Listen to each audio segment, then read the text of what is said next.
बिस्मिल्लाहिर्रहमानिर्रहीम। अस्सलाम वालेकुम। आप देख रहे हैं मैथ्स चिट चैट और आज हम शुरू करेंगे 10th क्लास की मैथ्स का चैप्टर नंबर 3 वेरिएशन। तो वेरिएशन को पढ़ने से पहले सबसे पहले मैं आपको इस चीज़ के बारे में बता दूं कि वेरिएशन क्या होती है और वेरिएशन का लफ्ज़ी मतलब क्या है। जब तक हम इसके लफ्ज़ी मतलब को नहीं समझेंगे हम वेरिएशन को नहीं समझ सकते। वेरिएशन का मतलब है, लफ्ज़ी मतलब है तब्दीली। अब हम अगर रेशो को समझेंगे तो रेशो क्या होती है। अगर मैं रेशो को डिफ़ाइन करूं तो ratio is a relation between two quantities of the same kind. यहाँ पे इसकी डेफिनेशन में ये सेम काइंड का लफ्ज़ बहुत ही अहमियत का हामिल है कि रेशो में जब भी हमने रेशो फाइंड करनी है तो हमारे पास जो क्वांटिटीज़ हैं उनकी टाइप सेम होनी चाहिए, वो एक ही काइंड की क्वांटिटीज़ होनी चाहिए। फॉर एग्ज़ाम्पल टाइम है, टाइम के यूनिट सेकंड भी है, मिनट भी है, आवर्स भी है।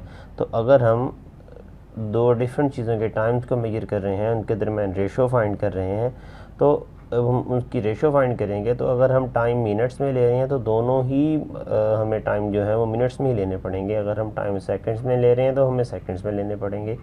तो सेम काइंड होनी चाहिए। सिंबल क्या है? ये रेशो का सिंबल है। ये आपके सामने जो मैंने कॉलन का साइन, जिसे इंग्लिश में कॉलन का सिंबल बोलते हैं, ये रेशो का सिंबल है। अगर एक मैं रेशो आपके सामने लिखूँ ए रेशो बी, तो इसको हम ए ओवर बी फ्रैक्शन की फॉर्म में ऐसे लिख सकते हैं, ए ओवर बी। अब रेशो के लिए कुछ बातें अहम हैं जो आपको समझ लेनी चाहिए। जब भी हम रेशो लिखते हैं, फॉर एग्जांपल कोई भी रेशो लिखते हैं, ए रेशो बी लिखी है तो ए रेशो बी का ऑर्डर इंपॉर्टेंट होता है। इसमें जो एलिमेंट्स का ऑर्डर है वो इम्पॉर्टेंट है। Order of elements is important as like A ratio B ratio A के कभी भी बराबर नहीं होगी। 2:3 3:2 के इक्वल नहीं होगी। 2:3 और चीज़ है, 3:2 और चीज़ है। तो ये पॉइंट आपने जहन में रखना है कि रेशो में ऑर्डर की बहुत ज़्यादा अहमियत है, ऑर्डर अहम होता है। नंबर 2, अगर हम लिखते हैं ए रेशो बी, इसमें नाम है। पहला वाला जो नंबर है जिसे ए है, उसको हम एंटीसीडेंट बोलते हैं। क्या बोलते हैं जी? एंटीसीडेंट। और बी को क्या बोलते हैं? कंसीक्वेंट। बी को क्या बोलते हैं? कंसीक्वेंट।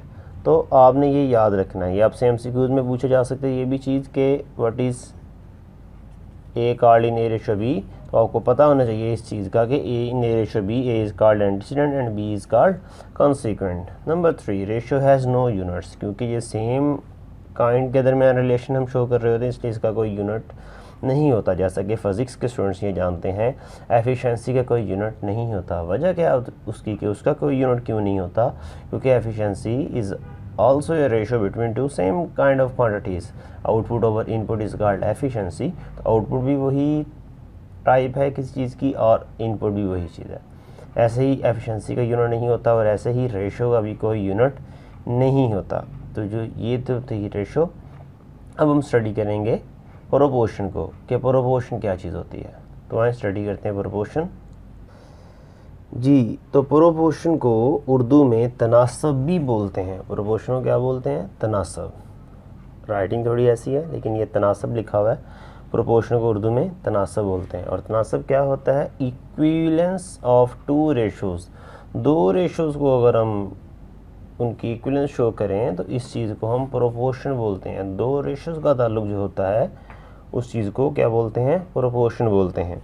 और दो रेशोज़ मैंने आपके सामने लिखी हैं, ए रेशो बी और सी रेशो डी। प्रोपोर्शन का सिंबल क्या है? दो दफ़ा हमने कॉलन लगाना है तो ये प्रोपोर्शन का सिंबल है। ये चार जो डॉट आपके सामने लगे हुए हैं ये प्रोपोर्शन का सिंबल है।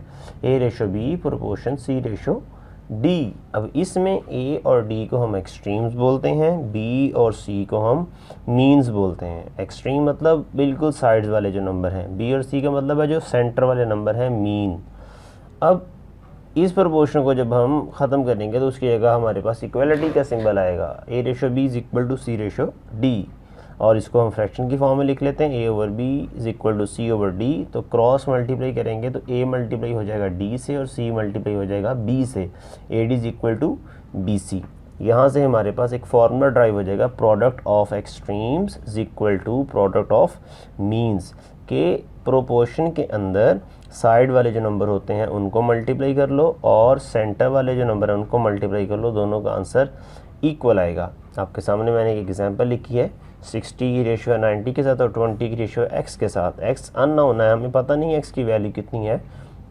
यहाँ पे बताने का मकसद ये है कि हम किसी भी अगर दो रेशोज़ की हम प्रोपोर्शन फाइंड कर रहे हैं तो अगर उनमें कोई अननोन क्वांटिटी है हम उसको भी फाइंड कर सकते हैं, क्योंकि हमारे पास एक आइडेंटिटी जो मौजूद है कि product of extremes equal to product of mean. तो यही वाला फार्मूला मैं यहाँ पे इस्तेमाल करूँगा, 60 मल्टीप्लाई बाय x, ये दोनों एक्सट्रीम थे, और 90 मल्टीप्लाई बाय 20, ये दोनों मीन थे। 60 multiply by x, 90 multiply by 20, 1800 आ गया। जब 90 को 20 से मल्टीप्लाई किया और 60 को डिवाइड कर दिया, 1800 ओवर 60 दैट इज़ 3, x की वैल्यू आई 3। तो ये थी प्रोपोर्शन और उसका इस्तेमाल और उसका सिंबल। तो आई होप कि आपको रेशो और प्रोपोर्शन दोनों की समझ आ गई होगी। ये दोनों कंसेप्ट इंपॉर्टेंट थे एक्सरसाइज नंबर 3.1 को सॉल्व करने के लिए। अब हम इन दोनों की बुनियाद पे एक्सरसाइज नंबर 3.1 को सॉल्व करेंगे। तो आइए देखते हैं एक्सरसाइज नंबर 3.1। ओके, तो एक्सरसाइज नंबर 3.1 है। So question number 1, express as a ratio b and as a fraction in its simplest form या lowest form ऐसी फॉर्म होती है जिसमें मज़ीद कोई मल्टीपल्स नहीं होते, यानी कि हम उसको डिवाइड नहीं कर सकते दोनों रेशो को एक दूसरे से, वो कम्प्लीटली डिवाइड हो चुकी होती है जितना उन्होंने होना होता है, यानी कि वो उसकी लोएस्ट फॉर्म होती है। अब पहला क्वेश्चन है कि 750 रुपीज़ और 1250 रुपीज़ के दरमियान रेशो फाइंड करनी है कि ये दोनों नंबर्स एक दूसरे के साथ किस रेशो के अंदर हैं। तो करेंगे क्या, हम इसको सिंपल, हम यूनिट को फ़िलहाल नहीं लिखेंगे, हम लिखेंगे 750 और रेशो का सिंबल लगाएंगे 1250, और इस रेशो के सिंबल को हम ओवर में भी कन्वर्ट कर सकते हैं। हम इसको ऐसे भी लिख सकते हैं 750 डिवाइडेड बाय 1250, क्योंकि एक ही बात है, रेशो इस फॉर्म में भी लिखी जा सकती है और फ्रैक्शन की फॉर्म में भी लिखी जा सकती है। और हम इसको 0 से 0 कैंसिल आउट कर देते हैं, और 25 3 ज़ा 75, 25 5 ज़ा 125, तो 3:5 इसका आंसर आएगा। That is our required answer. देखें हमने कितनी आसानी से दो नंबर्स के दरमियान रेशो को फाइंड कर लिया। पार्ट नंबर 2 देखते हैं इसका। पार्ट नंबर 2 में अगर आप देखें तो 450 सेंटीमीटर और 3 मीटर्स के दरमियान हमें रेशो फाइंड करने का बोला जा रहा है। अब सबसे पहले हम करेंगे ये कि छोटा यूनिट जो है उसमें बड़े यूनिट को छोटे यूनिट में कन्वर्ट कर लेंगे। मीटर बड़ा है या सेंटीमीटर बड़ा है? ऑफ कोर्स मीटर बड़ा है। 1 मीटर में 100 सेंटीमीटर होते हैं, तो हम मीटर को कन्वर्ट कर लेंगे। मैं यहाँ पे छोटा सा करके लिख देता हूँ, 1 metre is equal to 100 centimetre. तो 3 मीटर किसके इक्वल होगा? 300 सेंटीमीटर। तो यहाँ पे हम रेशो फाइंड कर रहे हैं 450 और 300 के दरमियान, दोनों सेंटीमीटर में है, cm और cm। जब हम इसको रेशो की फॉर्म में लिखेंगे 450 रेशो 300, और अगर इसको फ्रैक्शन की फॉर्म में लिखेंगे 450 ओवर 300, और हम इसे कन्वर्ट करते हैं तो हम 0 से 0 कैंसिल आउट करके 15 के टेबल से इसे कट कर सकते हैं। 15 3 ज़ा 45 एंड 15 2 ज़ा 30, 3:2 इसका आंसर है। देखें ये भी हमने बहुत आसानी से सॉल्व कर लिया। अब हम सॉल्व करेंगे इसी का पार्ट नंबर 3। अब हम जानते हैं कि 1 का पार्ट नंबर 3 जो लिखा मैंने आपके सामने 4 kg और 2 kg 750 ग्राम्स। हम जानते हैं सारी चीज़ को कि ये 1 किलोग्राम में 1000 ग्राम्स होते हैं। अब देखें ये क्वांटिटी है 4 kg, इसको हम 4000 ग्राम्स लिख सकते हैं, और ये 2 kg 750 ग्राम्स है। हमें इसमें 2 kg को ग्राम्स में कन्वर्ट करना होगा और 750 को उसमें ऐड करना होगा, जो कि कन्वर्ट होने के बाद ये बन जाएगा 4000 ग्राम्स, और ये बन जाएगा 2000 प्लस 750, इट्स मीन 2750 ग्राम्स। अब हम इसके दरमियान रेशो फाइंड कर लेंगे, 4000 रेशो 2750, और इसको हम फ्रैक्शन की फॉर्म में जब हम लिखेंगे 4000 डिवाइडेड बाय 2750, 0 से कट जाएगा 0, और इसको डिवाइड करने के बाद हमारे पास आंसर आएगा 16/11। हमने इसे 25 के टेबल से कैंसिल आउट कर दिया है। 25 1 ज़ा 25, 40 में से 15 बचे और 15 से 150 बने, तो ये 25 6 150 16/11 that is our required solution and answer. इसको हम लिख सकते हैं 16:11 में और सॉल्व करते हैं question number 1 part number 4। Okay, तो क्वेश्चन नंबर 1 का पार्ट नंबर 4 है 27 मिनट 30 सेकेंड और 1 आवर।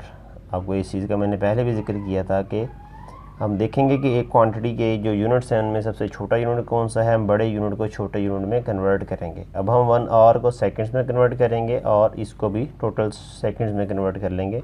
27 को अगर मैं 60 से मल्टीप्लाई कर दूं तो ये सेकंड्स बन जाएंगे और इसमें 30 सेकंड्स ऐड करने होंगे। 1 आवर को मैं 60 से मल्टीप्लाई करके मिनट बनाऊंगा और 60 से मल्टीप्लाई करके सेकंड्स बनाऊंगा, ये बन जाएंगे 3600 सेकंड। और 27 मल्टीप्लाई अगर 60 करेंगे तो आई थिंक ये 1620 बनेगा प्लस 30, तो ये 1650 सेकंड्स और ये 3600 सेकंड्स बनेंगे। और इनके दरमियान हम रेशो फाइंड करेंगे 1650/3600, 0 से कट जाएगा 0 और हम इसको डिवाइड करेंगे तो ये हमारे पास आ जाएगा 33/72, 33/72। ये दोनों हमने 5 के टेबल से कैंसिल कर दी हैं, तो ये 33/72 की फॉर्म में भी हम इसको लिख सकते हैं। That is our required solution and answer. I hope आपको इसकी समझ आई होगी। अब लास्ट पार्ट है हमारे पास क्वेश्चन नंबर 1 का, क्वेश्चन नंबर 1 पार्ट नंबर 5। आप ट्राई करिएगा उसको, आई होप कि आपसे वो हो जाएगा। डिग्री में है 75 डिग्री और 225 डिग्री के दरमियान रेशो फाइंड करनी है और ये एक इंतहाई आसान है इस चीज़ को सॉल्व करना आपके लिए। तो हम मूव करते हैं क्वेश्चन नंबर 2 की तरफ।